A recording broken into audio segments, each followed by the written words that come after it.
sea o no sea un punto de no retorno, lo que se va a decir es que esto es histórico. Amigos, la escalada era inminente y ha sucedido. Enfrentamientos van y vienen entre Irán e Israel. Enfrentamientos que iniciaron la semana pasada con un ataque propiciado por el régimen de Netanyahu, un ataque con una, una celebración, un festejo por parte de Washington, al menos con Donald Trump a la cabeza.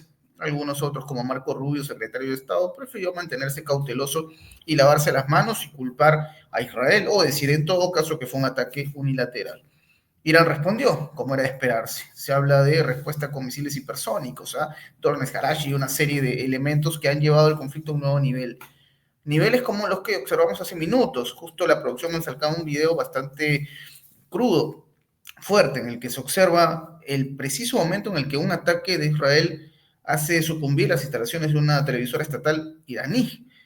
Esto es realmente perturbador. Lo que se viene, amigos, va a ser histórico, como dije en el momento, pero veamos también qué hay detrás de esto. Los actores que están formando parte de, de este relato, esta narrativa, que por cierto, insistimos, supera cualquier tipo de ficción. ¿Ah?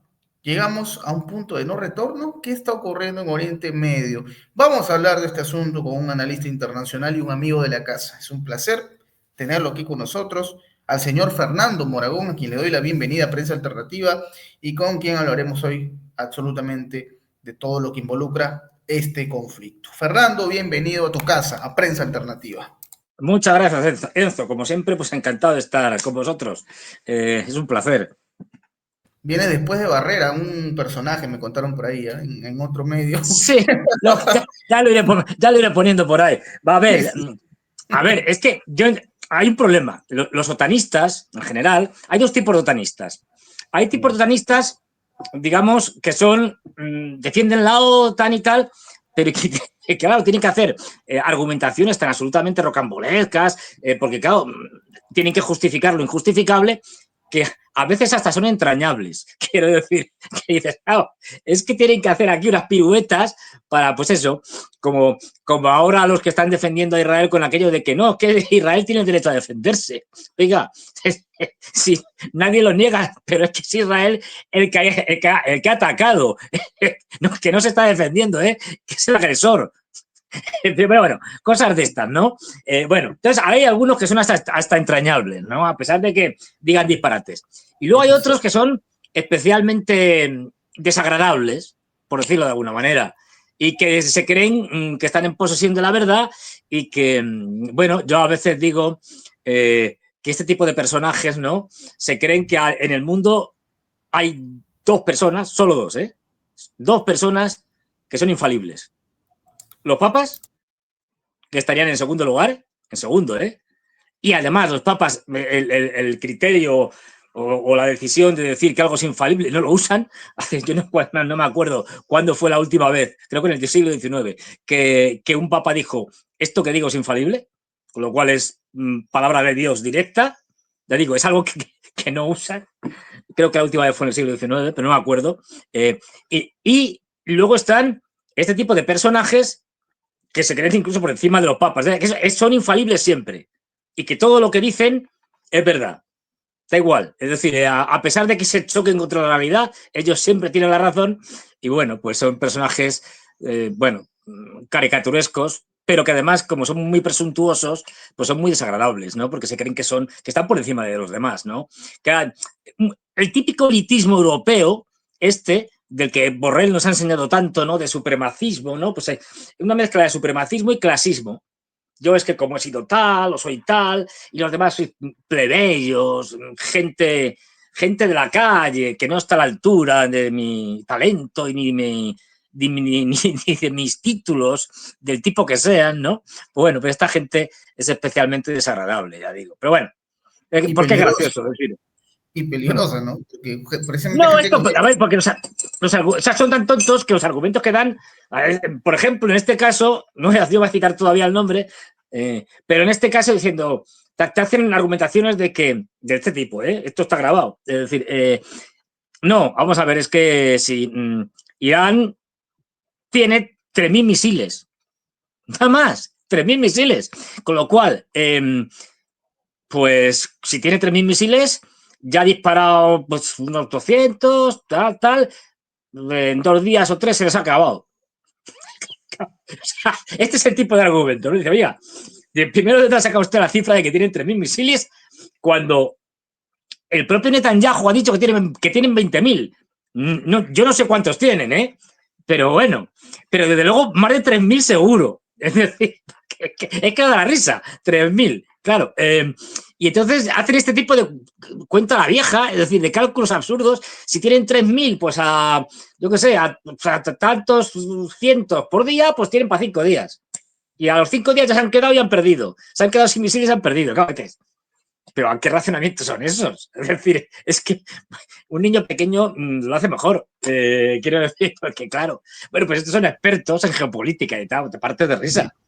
Sí, pero es una locura y hablaremos seguramente de eso en el transcurso del programa, porque claramente entiendo, Fernando, hoy por hoy eres una persona muy solicitada precisamente por lo que está pasando en Oriente Medio, Sí. por esa mirada que tú tienes. Y ahora, yo te digo la verdad, me gustaría que seas crudo, realista, Sí, frontal. sí.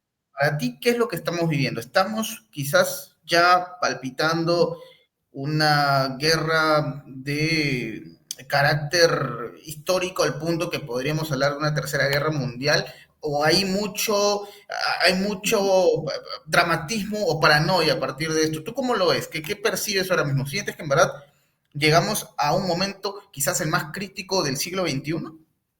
Desde luego, por el momento, el más crítico del siglo XXI, sin duda alguna. Pero ya sabes que soy de los que defiendo, estamos en minoría, pero bueno, de los que defiendo que ya estamos en la Tercera Guerra Mundial desde hace mucho. Que esto empezó en el 2001, en el momento que George Bush dice aquello de que Estados Unidos está en un estado de guerra permanente. Pues ya te está diciendo todo. Evidentemente, se han ido quemando etapas.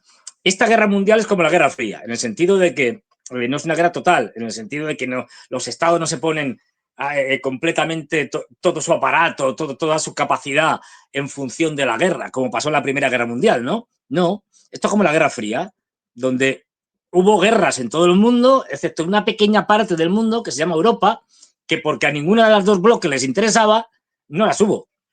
Ya está, es decir, pero claro, a mí me hace mucha gracia cuando lo de la Guerra Fría, que dicen, no, la Guerra Fría y tal, pues que le pregunten a un vietnamita si era fría. Es decir, porque para los vietnamitas fue caliente, no. Lo siguiente, es decir, 3 millones de muertos. No, la Guerra Fría, no. Fue una guerra muy caliente. Y quien dice Vietnam o Corea, dice un montón más de sitios. Dice Angola, Mozambique, Nicaragua. O sea, pues es que hay... O sea, durante ese periodo hubo un montón de guerras. Se calcula que en ese periodo hubo... Y esto, bueno, es discutible. Yo creo que fueron más. Pero bueno, al menos 20 millones de muertos. Hombre, pues no sé, esto muy frío no parece. Es decir, pues esto es lo que estamos viendo ahora. Hemos quemado una serie de etapas y ahora nos encontramos a partir de que el imbécil de Biden, bueno, perdón, el imbécil de Obama empieza en 2014 con el tema de Ucrania, con el Maidán y todo este tipo de cosas, con Victoria Nuland y este otro que murió, el senador no me acuerdo el nombre, ahora me acordaré, un fanático chalado. Bueno, pues empiezan a ir repartiendo cosas y tal, bollitos, bocadillos y tal, por el entonces, y el golpe de Estado de febrero del 2014, pues a partir de ahí se van quemando también otra serie de etapas y llegamos ya a la segunda parte de la guerra, porque la guerra empieza en 2014 contra el Donetsk y Lugansk, el Donbass fundamentalmente, ¿no? Y la ocupación de Crimea por parte de los rusos. Y luego tenemos una segunda etapa que es allá, a partir de que empieza la operación militar especial en 2022, donde ya Biden, completamente chiflado, decide lanzarse a una guerra proxy brutal por delegación, brutal contra Rusia. A partir de ahí, ya todo va mucho más rápido y se incendia. Y lo que estamos viendo ya, yo ya lo llamo frentes. Es decir, porque como pienso que estamos en la Tercera Guerra Mundial, realmente la cuarta, porque la Guerra Fría para mí es una guerra mundial, con lo cual sería la cuarta. Pero bueno, da igual el número. Lo que estamos viendo es una serie de frentes que cada vez van a más, no van a menos. O sea, no estamos viendo, por no irnos más atrás, de 2022, no estamos viendo que hay menos guerras. Estamos viendo que hay más. Con lo cual, el incendiario siempre es el mismo, son los mismos, es decir, Occidente y Estados Unidos. Pero la guerra de Ucrania ha ido creciendo en estos años. Tenemos que el conflicto en Oriente Medio, pues ya lo estamos viendo. Es decir, ya nos vamos. Este es el enfrentamiento más grave en la historia del Oriente Medio. Prácticamente, pues no sé, ni siquiera, no, vamos, ni siquiera la guerra irano-iraquí o no. Este es con diferencia el más grave por las implicaciones que tiene y por la capacidad de extenderse a toda la región. Y no solo a toda la región, sino a todo el mundo. Ahora hablaremos de eso. Y luego tenemos otros frentes secundarios en un concepto que es el de guerra híbrida, que afecta también a China. Con China no les están disparando, pero les están haciendo una guerra económica, una guerra de propaganda, una guerra es decir, de ingeniería social, psicológica, etcétera. Están haciéndoles muchas cosas, intentando fastidiarles. Las más evidentes, pues las tonterías de Trump con los aranceles, pero no son las únicas, pero esto es una forma de guerra. La guerra económica a veces mata más que la guerra, digamos, convencional. Y luego otros frentes en donde también hay guerra, es decir, en Mali, por ejemplo, en Sudán, una guerra civil en donde una parte apoya a unos y otra parte apoya a otros. Por decir solo, dos países de lo que podríamos llamar el frente del Sahel. Un frente europeo con Ucrania, un frente en Oriente Medio, un frente en el Sahel y pequeños frentes por el momento en Asia, como por ejemplo Myanmar, en una complejísima guerra civil en la que evidentemente también están implicados los de siempre. Es decir, por poner ese caso, acabamos de ver hace muy poco, hace unos meses, una situación muy complicada con enfrentamiento incluso militar entre Pakistán y la India. Es verdad que Pakistán y la India se han enfrentado muchas veces, pero ahora lo hacen en un contexto distinto, en ese contexto de enfrentamiento entre dos bloques, porque hay dos bloques ahora mismo.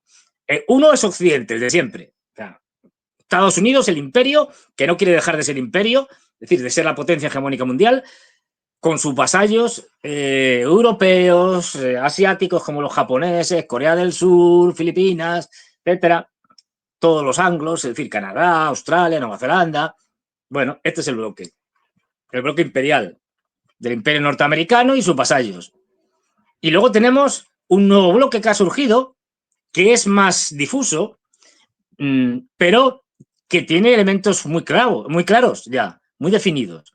Rusia, está claro. China, está claro. Corea del Norte, pues clarísimo. Irán, lo mismo. Por citar los más conocidos, pero también, por ejemplo, Burkina Faso, o Mali, o Níger, donde los rusos están ayudándoles a quitarse de en medio a los terroristas pagados por, financiados y entrenados por Occidente, entre ellos Ucrania. Para que nos hagamos una idea de cómo están interrelacionados estos conflictos, resulta que hemos encontrado ucranianos, soldados ucranianos expertos en el manejo de drones, enseñando a usar drones a yihadistas y tuaregs en Mali, por ejemplo, a una de las partes en la guerra civil de Sudán, a los yihadistas cortacabezas que están ahora mismo en el poder en Siria, ucranianos, fíjate, 3 países, 2 en África, 1 en Oriente Medio. Esto te da una idea de que hasta qué punto ya esto es una guerra mundial completamente interconectada, aunque cada escenario tenga sus particularidades, producto de su historia, de su cultura, de su contexto concreto, pero estamos en una guerra mundial donde ese enfrentamiento es clave. Y si la razón principal por la que Israel y Estados Unidos están atacando ahora mismo, fundamentalmente, ahora entraremos quién está en el lado en un lado y en otro, es decir, en esta guerra entre Israel e Irán, en esta agresión que han hecho los israelíes contra Irán. Pero si básicamente Israel y Estados Unidos están atacando a Irán, no es por el programa nuclear civil iraní que van haciendo propaganda desde hace mucho tiempo. Esto los israelíes llevan diciendo desde hace 2 décadas, por lo menos. No tiene que ver nada con eso. No. que además se está probando ahora que no tienen armas nucleares, ¿no? Pues si alguien no lo tiene claro. Desde el 2003 se sabe que no tienen armas nucleares cuando renunciaron a construir armas nucleares. Bueno, pues el programa nuclear civil es más, no es un pretexto. ¿Qué es lo que quieren? ¿Qué es lo que buscan? La destrucción del Estado de Irán, del actual gobierno de los ayatolás, de la actual estructura de gobierno de Irán.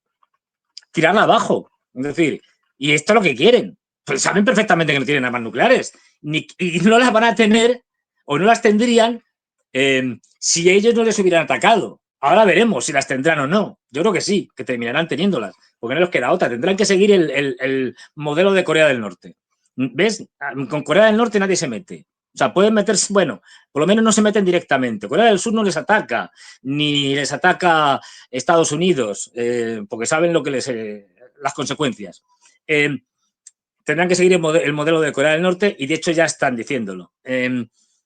Pero lo que tenemos es eso, es intentar generar el caos que tumbe el actual gobierno de los ayatolás, del parlamento actual, la presidencia y tal, el surgido de la revolución islámica del 79 y a partir de ahí que en la práctica quede fragmentado, Irán caotizado en diferentes grupos étnicos, etcétera, que por lo tanto puedan manejar los norteamericanos y los israelíes para lo que realmente quieren. Y para eso necesitan acabar con el actual modelo de la revolución islámica. Lo que realmente quieren es quedarse con sus recursos energéticos. No olvidemos eso. Detrás de todo este tipo de cosas está eso. Es decir, más allá de que haya elementos secundarios, etcétera, pero es lo que están buscando. Por eso ya están movilizando a sus proxies dentro de Irán, es decir, a grupos beluches de Beluchistán. Beluchistán es una macroregión que está que es compartida fundamentalmente, una pequeña parte en Afganistán, en el sur de Afganistán, y otra parte está en Irán, y otra parte está en Pakistán. Bueno, pues están fomentando, ahí hay independentistas desde hace mucho. Bueno, pues están ahora mismo saliendo los independentistas beluchis diciendo que hay que aprovechar esta situación, ir a por el régimen iraní y tal, no sé qué. Todo el mundo sabe que esta gente está pagada por Arabia Saudí y por los Estados Unidos, entre otros, también los Emiratos y tal. Por otro lado, te están saliendo los kurdos iraníes, que están financiados también por Estados Unidos. Es decir, bueno, es decir, ¿por qué salen ahora estos? ¿Por qué empiezan a hacer este caos con bombas en los coches? Pues por eso justamente, porque quieren generar caos y como no tienen ningún problema, no hay ningún tipo de principio en la guerra para ellos. Bueno, en la guerra y lo que no es guerra, vale todo. Quiero decir, pues si tienen que bombardear la televisión, la bombardean. ¿Por qué? Porque eso genera entre la población incertidumbre, caos, miedo. Es una guerra basada en prácticas de terror. Cierto. Y entonces, claro, si tú estás viendo la televisión tranquilamente, viendo las noticias de lo que está pasando en tu país, que está en guerra, y ves que igual es la primera, poco menos que la televisión se derrumba, y te quedas sin información en ese momento, te sobrecoges. ¿Qué es lo que ha pasado y tal? No tengo noticias. ¿Qué estará pasando? Pero si aquí en España, con el apagón famoso que tuvimos, que duró unas horas, la gente ya estaba ahí un poco preocupada porque no podía enterarse de lo que pasaba. Porque no había, no había televisión, no había nada, pues había caído la electricidad. Fijaros, pues imagínate si ves, ¡pum!, que tu televisión está reventando en ese momento mientras estás viendo el programa que sea. O sea, todo esto está dirigido, y esto está muy estudiado, a generar miedo, caos, desconfianza y aprovechar todos los proxies. Desgraciadamente, Irán, pero esto tampoco es nuevo, tiene una quinta columna de gente que desde hace décadas está intentando, financiada por Israel y Estados Unidos fundamentalmente, está intentando acabar con el Estado iraní actual. Y eso no es nuevo. Sí. Volver a lo que ocurría hace varias décadas, ¿no? A una Claro, lo que pasa es que saben perfectamente que el Shah, el hijo del Shah, ahora mismo no tiene ninguna posibilidad. Quiero decir que es que, aunque cayeran el Estado actual, en Irán nadie le apoya. Es decir, con lo cual no podrían ponerle. Entonces, les es más fácil, como ellos ya no tienen, como los norteamericanos no tienen capacidad de y eso se dieron cuenta en la guerra de Irak y en la de Afganistán, ya no tienen capacidad para ocupar países y controlarlos. Entonces, lo único que pueden hacer, y eso sí lo pueden hacer, es caotizar el país. Es decir, generar un desastre de tal calibre que las estructuras del Estado del país correspondiente se vengan abajo. Es lo que han intentado con Rusia, lo que pasa es que se les ha salido mal, pero el modelo es ese. Es lo que han intentado en Siria y a ellos ha salido bien. Han tirado abajo el gobierno de Bashar al-Assad. ¿Qué tenemos ahora en Siria? Pues un descontrol. Una parte controlada por los kurdos, otra parte controlada por el actual gobierno de los cortacabezas de Al-Giuliani, una parte, digamos, más o menos a la agüita que se está rebelando contra en la costa, que se está rebelando contra ellos, movimientos que han surgido contra el gobierno actual, por ejemplo, en el sur, los drusos en el sur enfrentándose con el gobierno actual, el Estado Islámico otra vez reviviendo, pues un caos. Así es muy fácil desarticular un país y hacerte con sus riquezas.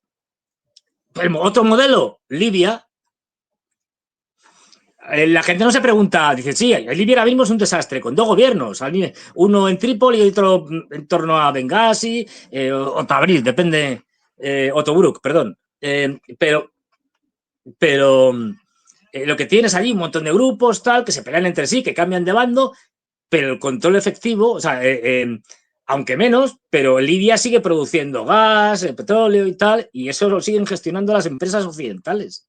Y ahí eso lo controlan y con los señores de la guerra del lugar pactan para que protejan esas conducciones. Por eso, fíjate, el petróleo y el gas de Libia sigue fluyendo, como pasa con el tema de Siria.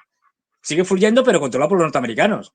Es decir, y eso que tienen allí al ISIS y tal, lo que sea, da igual.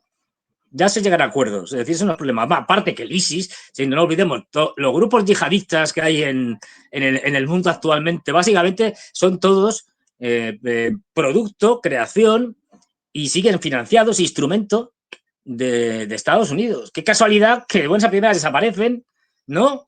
Y ahora, ¡pum! Ahora en el caso de Irán también están volviendo a rebrotar. Es decir, desaparecen y aparecen cuando a Estados Unidos le interesa que aparezcan porque están pagados y creados por ellos. Entonces, estamos en la Tercera Guerra Mundial. Esto que nadie lo dude. Vamos, desde mi punto de vista está clarísimo. Y también tengo claro que el imperio norteamericano va a caer. Esto es inevitable ya. Se han traspasado una serie de límites, de fronteras, que hacen, pues eso, que sea inevitable, que sea ya irreversible. Ahora bien, el problema del imperio norteamericano es que se puede llevar por delante pues, una buena parte del mundo y si va a una guerra nuclear al final, pues a la humanidad entera.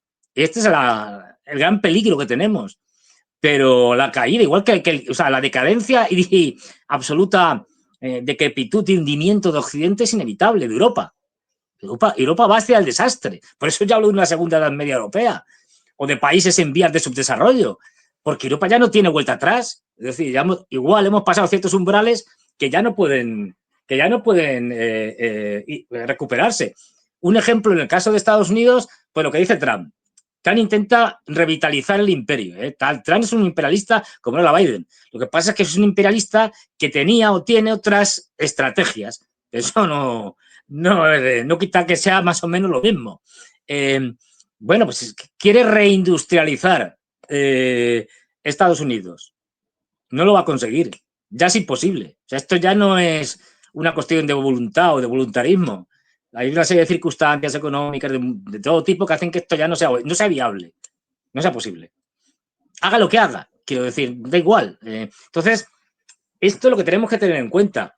¿Por qué ahora bueno, ¿por qué Irán? Es decir, no hace falta por qué ahora, pero bueno, también, pero vamos, ¿por qué Irán? Porque Irán es la parte más vulnerable de, como yo digo, de un triángulo que controla completamente Asia, que es Rusia, China e Irán.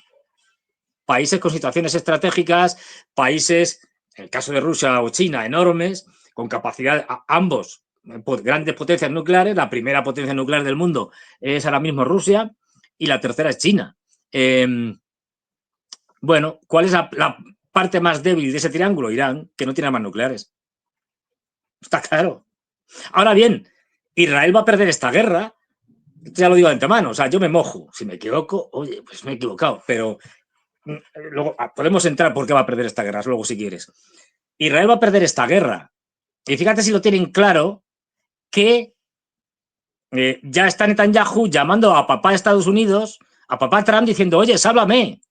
Es decir, si esto se convierte en una guerra de desgaste, que es lo que quieren los iraníes, favorece completamente a los iraníes, porque Israel no tiene capacidad para aguantar una guerra de desgaste ni siquiera con la ayuda de Estados Unidos.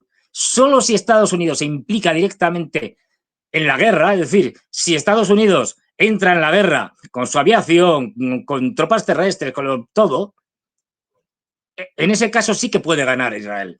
Pero una guerra solo con la ayuda de Estados Unidos, por mucha ayuda que le dé y por muchos aviones que pongan en el cielo para derribar misiles iraníes o buques también con misiles, es decir, Israel no tiene posibilidad ninguna. Y pongo un ejemplo. O sea, Israel tiene muchos problemas, pero dos que son muy básicos y que cualquiera puede entenderlos. Uno de ellos es el tamaño del país. Irán es como 3 veces España. 1.600.000 kilómetros cuadrados de superficie. 3 veces España. Bien. Israel, incluidos los altos del Golán, que se los han anexionado, Israel tiene unos 22.000 kilómetros cuadrados. España tiene unos 500.000, números redondos. Para que nos hagamos una idea, Israel tiene el tamaño de la Comunidad Autónoma Valenciana. De hecho, es un poquito más pequeña que la Comunidad Autónoma Valenciana. No tienen espacio. Pero es que si te vas a un mapa de Israel, te das cuenta de que casi la mitad de Israel, bueno, sin casi, la mitad más o menos de Israel, es el desierto del Negev. En el desierto del Negev no vive nadie. Viven en el puerto de Eliad, que está cerrado ahora mismo al tráfico, debido a la acción de los houthis, ahí no tienen nada que hacer, y luego tenemos la central nuclear de Dimona, algunas bases militares israelíes y poco más. La población se concentra en una estrecha franja costera que va desde la parte de Israel que está al norte de Gaza y que llega más o menos hasta la altura de Haifa, del puerto de Haifa. Ahí está todo Israel. Es decir, que ni siquiera es el Israel realmente donde está la población, que es donde están atacando. ¿Dónde están atacando? Aparte de las bases militares, estén donde estén, están atacando Tel Aviv, están atacando Haifa, y cuando vas al mapa, si están todos juntitos ahí. ¿Esto qué quiere decir? Que es que el Israel real, donde vive la gente y donde está la mayor parte de su industria, de todo, de su economía, está es del tamaño, pues es más pequeño que cualquiera de las provincias de la Comunidad Autónoma Valenciana. Es decir, que son Castellón, Valencia, Alicante. Pues es más pequeño que eso. Debe ser como una quinta parte de la Comunidad Valenciana. Por eso le es muy fácil a Irán machacar esa zona, que es la que tiene que machacar, más otra serie de puntos muy concretos, como bases militares o la central nuclear de Dimona, si quiere cargársela. ¿Qué población tiene Israel? En números redondos, unos 10 millones. ¿Qué población tiene Irán? 90 millones. Vaya, esto es un problema. Porque, claro, Israel, de esos 10 millones, para tener efectivos, para manejar el ejército y para manejar una guerra, le falta gente. De hecho, el ejército de Israel en situaciones no de guerra es habitualmente de unas 150, 160.000 personas. Es decir, es más pequeño, por ejemplo, que el ejército de Turquía. Por supuesto que el ejército de Irán. Es decir, pero tienen además un problema, que ya llevan, mientras que Irán todavía ha empezado ahora, estos ya llevan en guerra más de un año. No lo olvidemos, que el conflicto empieza el 7 de octubre de 2023 en Gaza con Hamas. Estos los que iban a acabar con Hamas en 3 meses. Pues siguen. Hoy mismo Hamas ha atacado a soldados israelíes, según parece, con algunos muertos y heridos. por parte de los israelíes. Es decir, estos tuvieron una guerra durísima con Hezbollah, en la que, si bien Hezbollah pagó un alto precio, y no solo por el descabezamiento de sus líderes, sino porque, bueno, Israel es especialmente brutal y cruel. Es decir, bueno, no pudieron con ellos, hasta el punto de que no pudieron profundizar más de 10 kilómetros en el Líbano. Es ridículo. Y tienen un problema interno. Israel ahora mismo tiene un problema de división social brutal, que lo va a acentuar los bombardeos, porque claro, aquí hay que considerar todos los factores, ¿no? Y el factor social, ya vimos como durante esta guerra, a través de muchos medios, pero por ejemplo, del aeropuerto Ben Gurión salieron israelíes, pero que deprisa y corriendo. Ah, se me olvidaba. Hay que descontar de esos 10 millones, hay que descontar que el 21%, más o menos, son árabes. Es decir, ciudadanos israelíes, pero árabes. Estos tienen prohibido ir al servicio militar, con lo cual quita ese 21% de la población que no puede, porque se lo prohíben los propios israelíes, ¿no? Los propios sionistas. Quítale, y de ahí el conflicto que estamos viendo constante de protestas y enfrentamientos entre ellos, los ultraortodoxos, que están exentos de ir al servicio militar. Por lo menos unos 60.000. Se está dando cuenta que al final no tienen gente. Es decir, y gracias a que Israel, Irán no tienen fronteras comunes. Tienen entre medias a Jordania, Irak, etcétera. Si no, los iraníes se barrían, porque dentro de Irán no hay que olvidar que es un país chií. Esto es lo que los norteamericanos nunca entienden cuando van a otros países y otros sitios. Irán es un país chií, es la cuna del chiismo, podemos decir. Y el chiismo tiene como uno de sus conceptos fundamentales en defensa de la fe, del Islam chií, el martirio.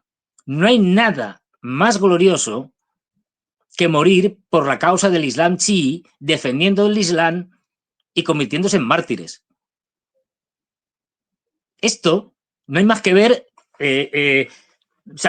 cualquier documental o cualquier reportaje de, por ejemplo, cuando celebran la muerte del nieto del profeta, Hussein.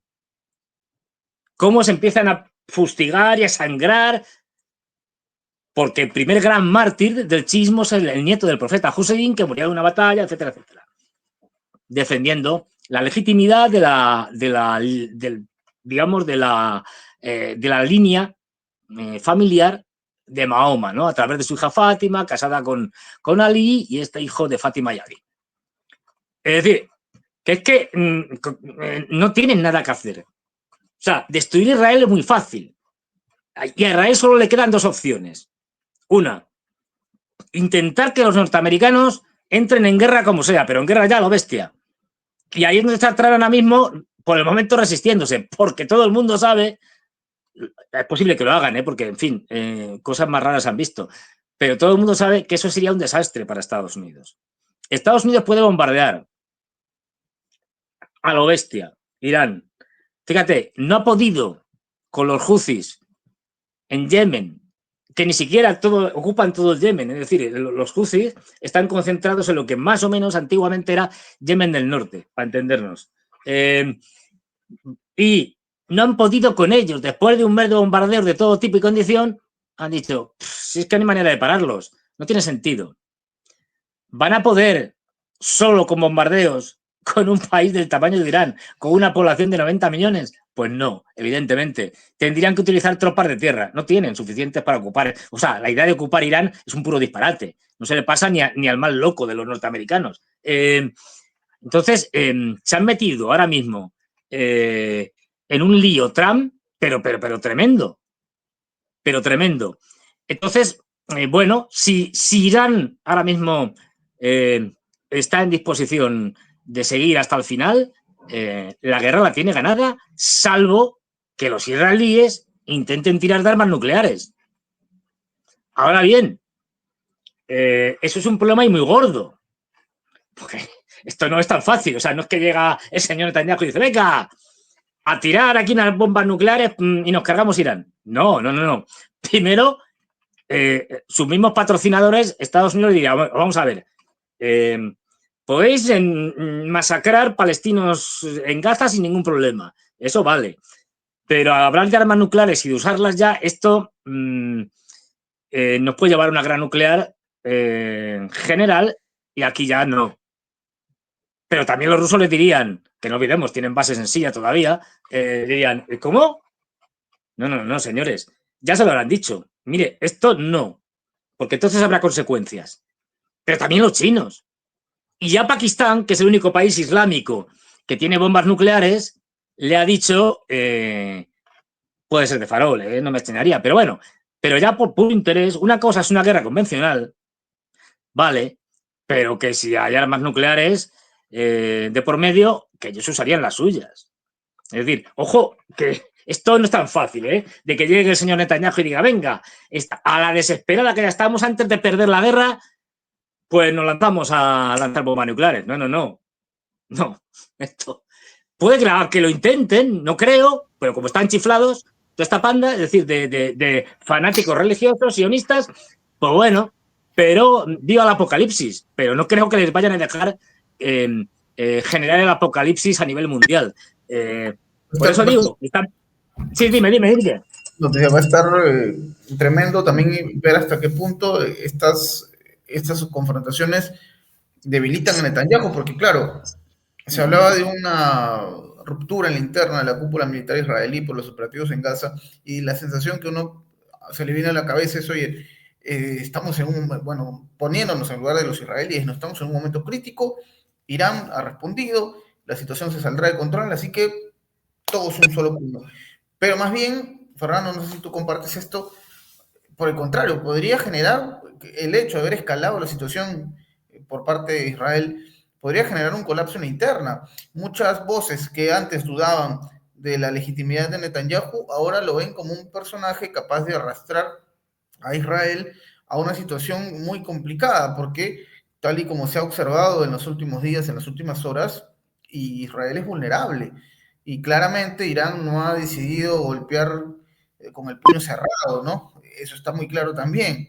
Ha tenido sus reservas, ha tenido que contenerse para no responder como lo hubiesen hecho, pero lo cierto es que también hay que ver el rol de Netanyahu, que esta es una jugada o un efecto boomerang que podría desatarse, el llevar a Israel a un conflicto de mayor envergadura, también para él mismo podría representar su final.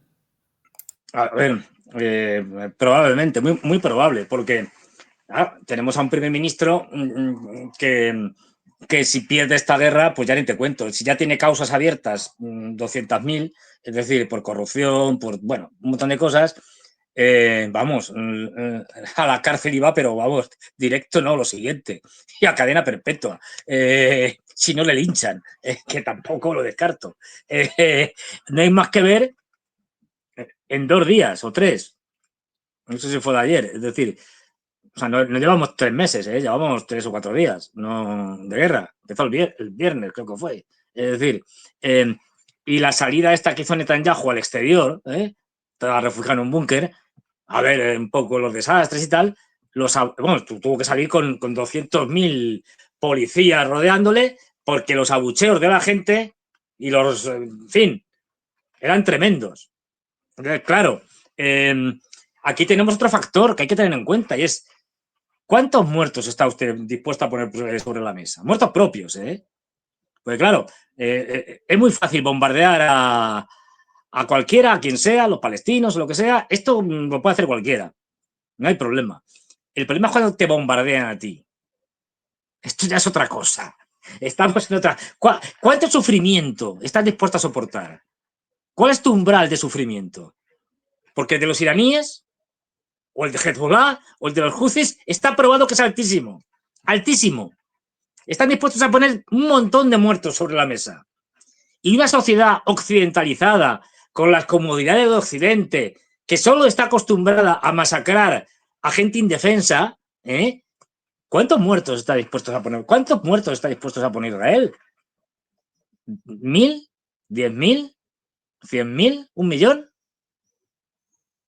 Lo digo porque o el ejemplo paradigmático, guerra de Vietnam. La sociedad norteamericana, ¿cuántos muertos estaba dispuesta a sostener o a sufrir? 58.000 se vio, 58.000. Con 58.000 ya dijeron basta.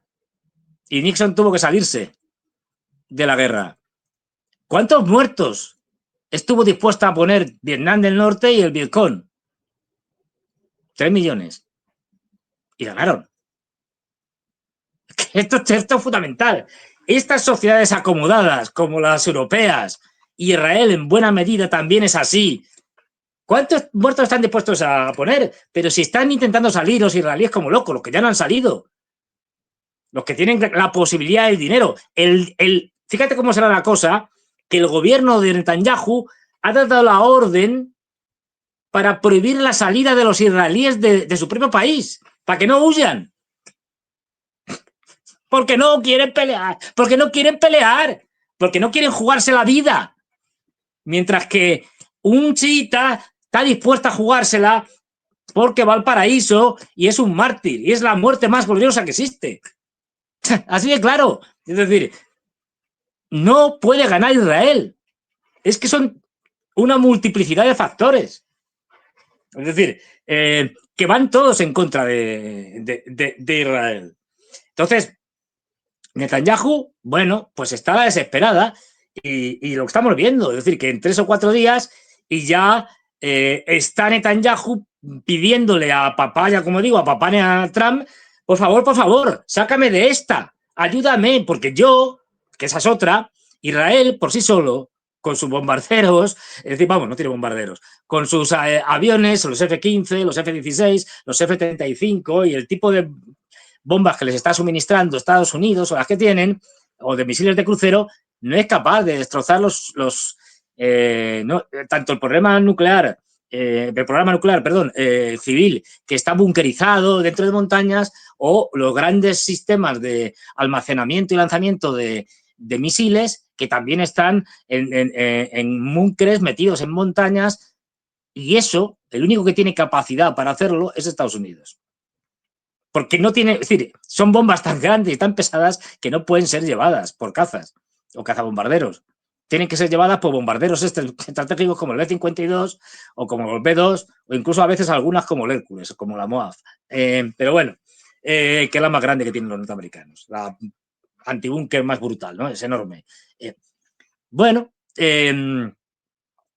Y por eso, viendo la que le está cayendo, Netanyahu está pidiendo como sea a Trump ahora mismo que intervenga. ¿Y qué es lo que está haciendo Trump que sepamos hasta ahora? Pues pidiendo la ayuda de Putin. Es decir, oye, vamos a mediar y tal. A pesar de ciertas bravuconadas, sí, porque se ha dado cuenta de que se ha metido. A ver, ellos creían. Es que lo de esta gente es de hacérselo mirar. Es decir, pero por un psiquiatra. La estrategia era la siguiente. Dicho muy rápidamente. Los norteamericanos hacemos como que negociamos con los iraníes, los engañamos. Mientras tanto, Israel se va preparando para un ataque y en cuanto reciban un primer ataque así duro, con muchos muertos de sus líderes, etcétera, de la Guardia Revolucionaria, estas cosas, bueno, pues rápidamente pedirán parar el ataque, entrarán otra vez a negociar, pero esta vez negociarán a la baja, es decir, aceptando todas las condiciones que le pone Estados Unidos. Esta era la idea. La idea que solo un chiflado que no conoce absolutamente nada de la región se le puede ocurrir. Pues ha salido mal, claro. Como no podía ser de otra manera. Esto es lo que pasa. ¿Y ahora qué? ¿Ahora qué hacemos? Con el lío que se ha metido Trump. Porque ninguna de las opciones es buena. Porque ahí ya lo han dicho los iraníes. Podremos otra vez volver a hablar o volver a negociar cuando los israelíes paren de agredirnos. Pero tienen que parar ellos primero. Y si los israelíes paran, lo podrán vender como quieran, pero es una derrota. El que pare primero es el derrotado. Ok, el no lanzar más ataques podría hablar de una rendición implícita. Y hoy aquí entramos a este razonamiento, Fernando. y me acuerdo muy claro que lo conversamos tú y yo, y tú lo dijiste como algo off the record, casi, digamos, como una Sí, idea que en ese momento, claro, tú la habías puesto sobre la mesa y parecía gaseosa, pero ahora viendo las cosas, ¿no será que en el fondo la idea de Trump finalmente es deshacerse de Israel con todo este, puede digamos, ser. el hecho de empujarlos a una guerra para luego, en el camino, dejarlos a su merced? De hecho, con declaraciones como las de Marco Rubio, que hablaba de decisiones unilaterales de Israel, y a partir de eso deshacerse de un escollo, porque claramente las presiones de Tel Aviv a Estados Unidos han sido constantes. Netanyahu, con todo y lo mal que se lleva con Donald Trump, sigue tratando de demostrar que la alianza es Ah. irrompible, pero en una situación como esta, en la cual ya cruzó las líneas rojas y ya está en este momento la música, todos son, como se dice, ya no te puedes bajar el escenario. Y Claro. obviamente, sin el apoyo de Washington, esto se pone muy complejo para Israel. Esa es una hipótesis, efectivamente. Puede que sean complementarias, ¿eh? No lo sé. Me explico. Es decir, la hipótesis complementaria, la idea complementaria es, jugamos a ver si Israel puede doblegar a Irán y si puede, estupendo, nos deshacemos de Irán. Si no puede, pues también está bien, porque nos deshacemos de Netanyahu y de los ultraortodoxos y ponemos a alguien más razonable y ya está. O sea que puedes jugar a decir, bueno, cualquier cosa de las dos me vale, porque prefiero una que otra, pero si no, por lo menos nos deshacemos de Netanyahu, que no ha hecho más que crearnos problemas. Y cerramos de alguna manera, por lo menos temporalmente, el conflicto en Oriente Medio hasta la siguiente. Porque con Netanyahu es imposible cerrarlo. Es decir, esto está claro, ya se ha visto. Entonces, bueno, efectivamente, puede ser una trampa tendida a Netanyahu diciendo, sí, sí, veremos, eso lo vamos a ver con la reacción en esta semana o la semana siguiente. Quiero decir, esto no va a tardar meses, ¿eh? Que va a tener Trump. En el sentido de, si al final, en estos llamamientos que está haciendo ya Netanyahu públicamente, quiero decir, a que le ayude a Estados Unidos, Trump decide implicarse en una guerra total. De hecho, hoy se lo estaban preguntando y ha evadido la pregunta y se ha ido por ahí por las ramas y tal para no implicarse o dar una respuesta taxativa. Y tendrá que decidir si va a una guerra total contra Irán o si sigue haciendo lo mismo que está ahora, que es dejar que Netanyahu pierda, dejar que Israel pierda. Y esto ya digo, porque esa es otra. Es que, claro, esto no se cuenta, pero el armamento que le suministran los norteamericanos a los israelíes o que fabrican los israelíes frente al armamento que está utilizando Irán son muy diferentes, porque obedecen a estrategias militares completamente distintas. Como dicen algunos, utilizando la famosa operación contra Irak, ¿cómo era? Temor y pavor o algo así, ¿no? O una cosa de estas, un nombre de estos así muy terrible, ¿no? Bueno, pues eso. Israel siempre tiene que ser muy agresiva en sus ataques, muy brutal, y sus ataques, y en esos ataques tiene que conseguir la victoria en poco tiempo. El ejemplo que todos conocemos, la guerra de los 6 días, que se llama guerra de los 6 días porque duró 6 días. Es decir, si Israel tiene que aguantar, no tiene fondo. Pero es que no tiene fondo de armamento. Ahora mismo están volando muy pocos aviones, casi ninguno de Israel. ¿Por qué? De hecho, están utilizando drones en los últimos ataques, fundamentalmente, porque no pueden. ¿Y por qué no pueden? Porque, claro, la gente se piensa que los aviones son como los coches. Que bueno, pues con que hagas una revisión y un mantenimiento al año, funciona. No, no. Un F-35, por cada hora de vuelo, necesita, dependiendo diferentes factores, entre 12 y 14 horas de mantenimiento. Eso quiere decir que tienen que parar por narices. Menos horas, 7, 8, 6 como mínimo, para los F-16 y los F-15. Es decir, por cada hora. Con lo cual, te has quedado sin capacidades porque tienes que esperar hacer el mantenimiento. Estamos hablando solo de mantenimiento, pero es que hay otro problema. Tú estás utilizando armamento muy caro y escaso. Misiles o muy sofisticados o balísticos o de crucero muy sofisticados. De los que produces pocos, pero que se producen del orden de 80 unidades. Por ejemplo, todos los sistemas de los Arrow, los Patriot, etcétera, se producen muy pocas unidades al año. Vale, dices, le doy a la cadena de producción y doblo, pero si produces 100 al año y ahora te pones a fabricar a la desesperada, pues a lo mejor fabricas, venga, el doble, 200, el triple, 300. Eso no es nada. Eso se lo han comido en estos días. Por eso, en la guerra contra Hezbollah, llegó un momento que como no tenían capacidades, suficientes misiles para poder defenderse de los ataques de los misiles de Hezbollah y de los drones de Hezbollah, tuvieron que priorizar y decir, bueno, vamos a dejar buena parte de Israel indefensa, sin cúpula de acero, ni onda de David, ni Arrow de 3 ni 4, y bueno, pues vamos a lo que nos queda, lo vamos a centrar en los sitios que son estratégicos. Eso ya lo tuvieron que hacer, porque se quedaron sin munición. Y es que se van a quedar sin munición enseguida, porque no es capaz de producir. Los iraníes, por el contrario, tienen, sí, misiles muy sofisticados, los hipersónicos, como los Fatah y tal, pero tienen un montón de misiles mucho más baratos, tecnológicamente más simples. Ese es otro de los problemas, por eso ahí tardan tanto en fabricarlo, porque son tecnológicamente muy complicados de fabricar. Estos son más simples, es decir, saturan, que es lo que estamos viendo, los sistemas de defensa israelíes y no israelíes, porque allí están ahora los Patriot, los Tajat, allí están todos.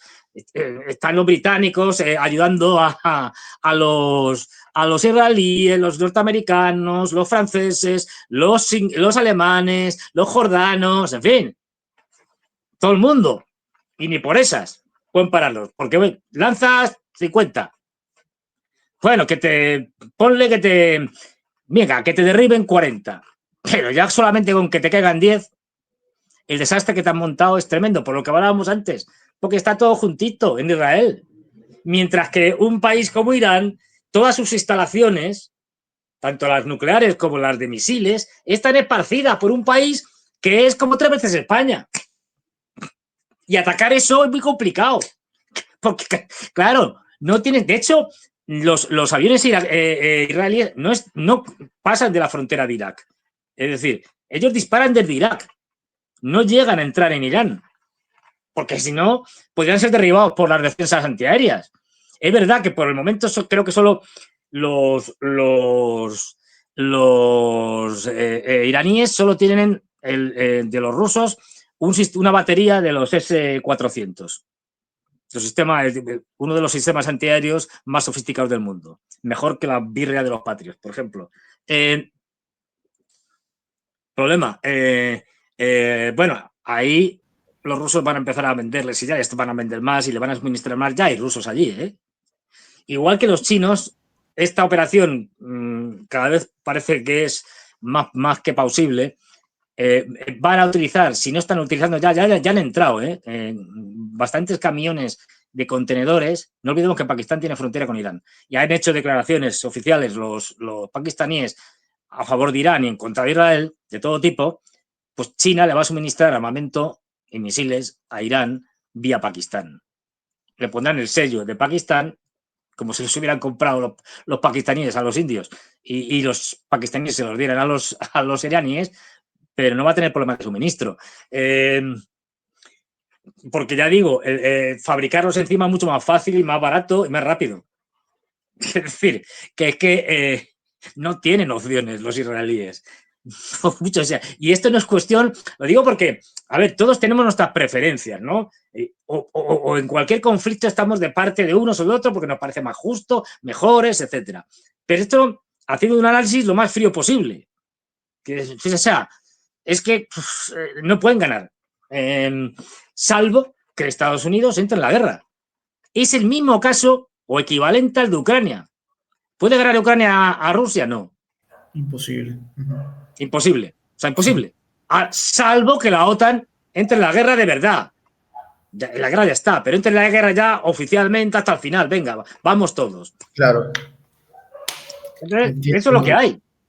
Se entiende el punto y es, por supuesto, todo lo que vemos a partir de ahora es especulativo en cuanto a las declaraciones de Estados Unidos, no se termina de discernir hasta cuánto está dispuesto a mojarse Trump, pero tal y como tú lo planteas, Fernando, y que es muy cierto, esto se va a saber pronto, no va a dilatar, entendemos, porque Israel necesita un apoyo con urgencia y obviamente Irán también debe estar preparando ya algo mucho más categórico de lo que se ha visto hasta el momento. Porque claro, se ha visto partes de Tel Aviv en ruinas, imágenes que han sido impactantes con la ciudadanía israelí yendo a los recovecos y buscando escudarse en los búnkeres. De hecho, hasta hay informes de que hablan de que por más de que estos búnkeres se han instalado en algunas zonas, se reportaron 4 fallecidos israelíes que, por más que se escondieron en el subsuelo, no pudieron evitar los embates de los misiles hipersónicos, porque claro, hay que decirlo también, y esto es algo muy realista, lamentablemente, más allá de la intención que pueda tener Irán y de Israel, creo que es difícil discutirlo porque sabemos las intenciones de Netanyahu. Hablemos de Netanyahu como tal, para no herir susceptibilidades. Pero más allá de la intención que puede tener Irán de golpes exclusivamente vinculados a objetivos militares, uno nunca sabe si el desvío producto de la cúpula de hierro puede generar que a la larga civiles paguen las consecuencias de este enfrentamiento. Eso es algo que imposible de deducir porque en la guerra ocurren estos matices. Entonces, no, pero aparte una cosa, perdona que te interrumpa, Enzo. Lo digo porque justo tocas un tema muy interesante. Aparte de otras cosas, es decir, mira, y esto lo hemos visto, en la zona donde está el Ministerio de Defensa, en Tel Aviv y tal, que es un objetivo por razones obvias. Es decir, el Ministerio de Defensa, en fin, y todo lo que tiene que ver, ¿no? Claro, si pones sistemas antiaéreos, es decir, de defensa, de estas cúpulas varias, de hierro, de David, tal, no sé qué, si pones ese tipo de sistemas de defensas en zonas urbanas, porque has puesto un ministerio de defensa en medio de una ciudad rodeado de edificios, de apartamentos, y tú tienes un sistema antiaéreo allí puesto, pues claro, si los iraníes atacan el sistema antiaéreo, ¿qué pasa? Pues que afecta a los edificios colindantes que son de apartamentos. Así que la culpa es de los israelíes por ponerlo donde lo ponen. Es decir, que no nos cuenten, porque esto van siempre de víctimas. sí, No. Es decir, es igual que tú, si tú interceptas un misil iraní o de donde sea, pues depende cómo lo interceptes. Es decir, si por ejemplo le pegas en la parte de donde llevan el combustible, para hacer, pues a lo mejor esa parte la destrozas o explota, lo que sea, pero la cabeza de guerra, la cabeza explosiva, no la destruyes. Y la cabeza explosiva ya cae en cualquier lado. Porque la acabas de detectar. Igual pasa al revés. Si le das a la cabeza explosiva, a lo mejor el depósito de combustible, que todavía tiene combustible, pues claro, cae ya descontrolado y cae en cualquier lado y explota.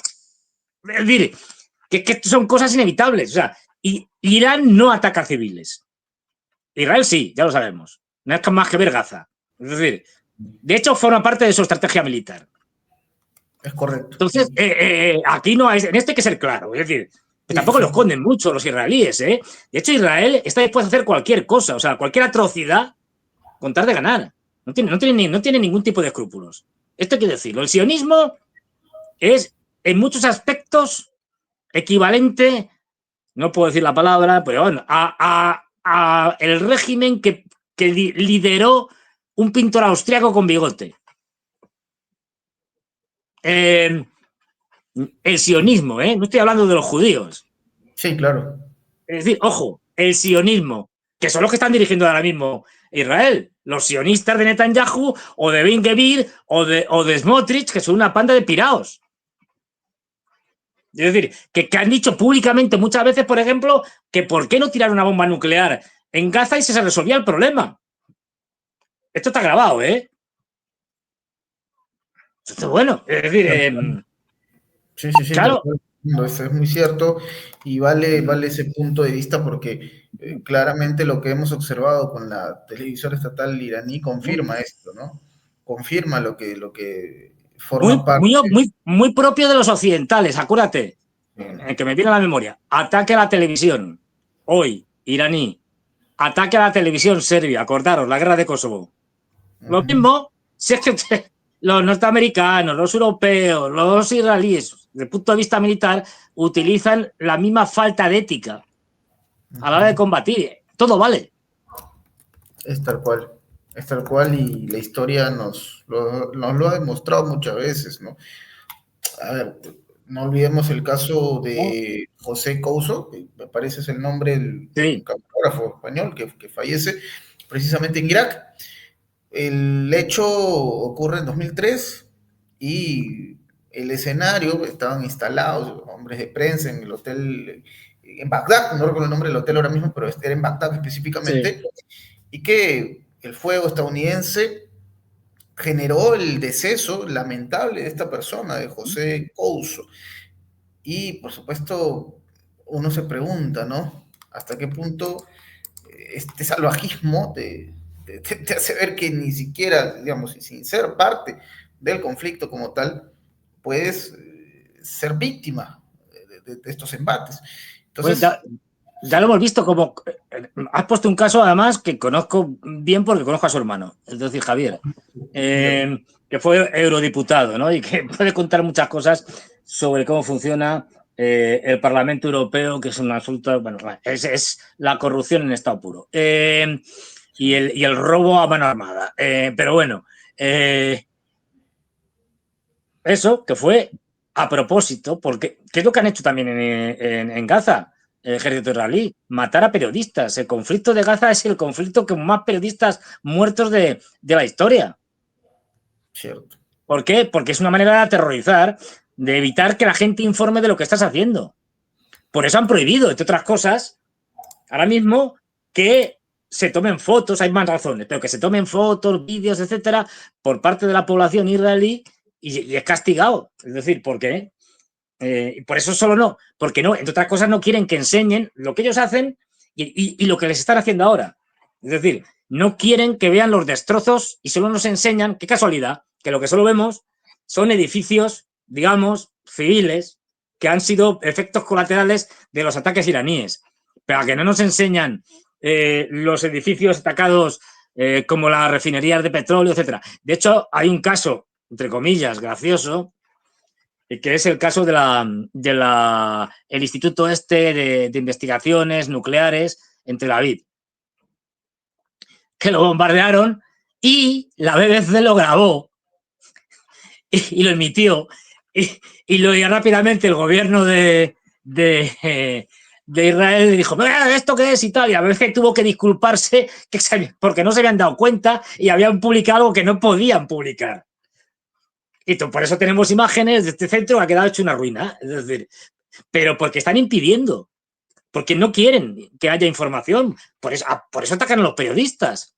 Y por eso los norteamericanos, que también hacen lo mismo con los periodistas ajenos, los que no son de su cuerda, pues, como pasó desgraciadamente con José Couso, que estaba en su hotel, en su habitación, con otros 2 periodistas, pues un tanque Abrams le pegó un zambombazo al hotel, sabiendo que el hotel era el hotel de los periodistas en Bagdad, que allí estaban todos. Bueno, pues es una forma de intimidar. Es tal cual, sí, lo recordamos tristemente, ¿no? Tristemente, ya habrá pasado más de 20 años de eso y es una tragedia, de que, por supuesto, nunca se habla de justicia, ¿no? No se llegó. Al final su familia ha intentado de todo y nada. Al final, intentar hablar de justicia con Estados Unidos de por medio no tiene sentido. Es decir, la justicia y Estados Unidos son 2 palabras que son incompatibles, no van juntas nunca. Es una pena, pero la historia, señores, queda registrada y vamos a seguir seguramente informando sobre estos acontecimientos en Oriente Medio en las próximas horas. Hay que estar muy al pendiente. Pero hemos disfrutado esta conversación Muchas hoy gracias. con todo lo que esto conlleva. Y por favor, cuéntanos dónde te podemos ver, dónde podemos disfrutar de tus contenidos. Por supuesto, como ya lo sabemos, los lunes y miércoles en Prensa Alternativa, pero entendemos también apareces en otros espacios. Efectivamente, mira, esto no es, ¿sabes? No es rutinario, pero mañana concretamente, en principio, a las 4, es decir, a las 16 horas, aquí hora de Madrid, en Negocios TV, en Todo Geopolítica, pues supongo con otros 2 invitados, hablaremos de los temas del momento, evidentemente de Irán y de Israel, por razones obvias. Pero eso es, ya digo, porque ya me han llamado y se lo he confirmado. Pero lo que es habitual es los martes con Ariel Umpierrez, 22 o 23 horas, más o menos, hora de Madrid. Y luego los miércoles también y los domingos con Ezequiel Bistoletti en su programa Demoliendo mitos de la política a las 21 horas y los viernes también en su canal, pero yo solo por mi cuenta y por mi cuenta y riesgo a las 23 horas también hora de Madrid. Excelente, ya lo saben amigos, tomen en cuenta todos estos horarios y sugerencias porque en verdad se puede disfrutar y mucho de Fernando Moragón. Es un privilegio tenerlo Gracias. en Prensa Alternativa. Es un lujo tenerlo en Prensa Alternativa. Los invitamos a consumir, que es la palabra correcta, creo yo, los programas diversos donde usted podrá disfrutar de su presencia. Fernando, te quiero agradecer a nombre de Prensa Alternativa por esta conversación de hoy. El miércoles seguramente estaremos ahí avispados con otro tema candente, porque no olvidemos el frente ucraniano, lo que está pasando en Ucrania no deja también lugar para descanso. Vamos a hablar seguramente miércoles sobre la realidad, la situación que se vive por esos lares, pero también muy pendientes de lo que pasará en Oriente Medio, que es el tema candente, el tema que está en boca de todos ahora mismo. Fernando, muchas gracias por estar con nosotros, te mando un súper abrazo y al público de Prensa Alternativa también por estar con nosotros, conectados. Amigos, mi nombre es Enzo Anchante, nos reencontramos en una próxima oportunidad. Adiós. Hasta luego, gracias.